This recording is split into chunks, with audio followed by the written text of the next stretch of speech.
CNN's Tom Foreman is joining us now with a closer look at how planes can communicate even when the transponders are disabled. What are you finding out, Tom?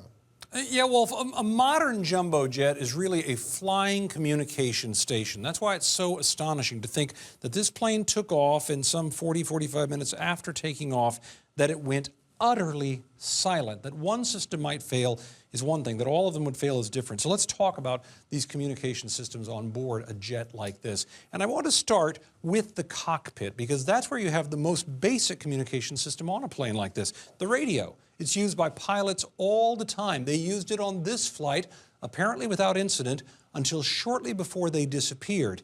Even if they were to have a catastrophic fire or a giant loss of pressurization, the masks they would put on in the cockpit have microphones in them that they can easily key to send out a distress signal, and yet nothing came out of the radio system from this plane after it disappeared.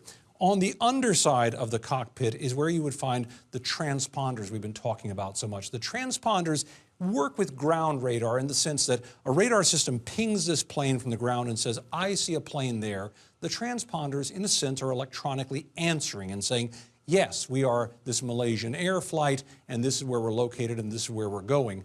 The transponders were turned off in this plane. That's not a hard thing to do, according to pilots. It's right next to them. They can turn it off quite easily, but there's no good reason why it would have been turned off, especially at the very moment that the plane disappeared.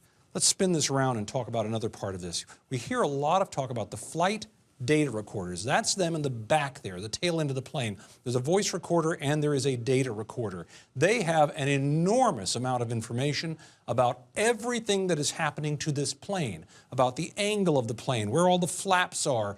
Every system on board is being recorded there. Tremendous amount of information and voices from the cockpit so you can hear what's going on there. The problem is these do not transmit.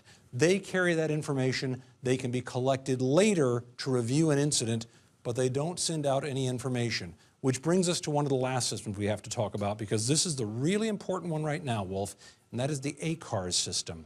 The ACARS system is a system that transmits information in an ongoing way about some of the systems on the plane. When we've talked all day about the idea that the engines were transmitting information about their fuel usage, their performance, aviation analysts have suggested that would have been through the ACARS system. Up until now, we had largely been told there was no information coming out of the plane, but now it seems there might have been, and if so, it was somehow coming out of the ACARS system or some parallel system.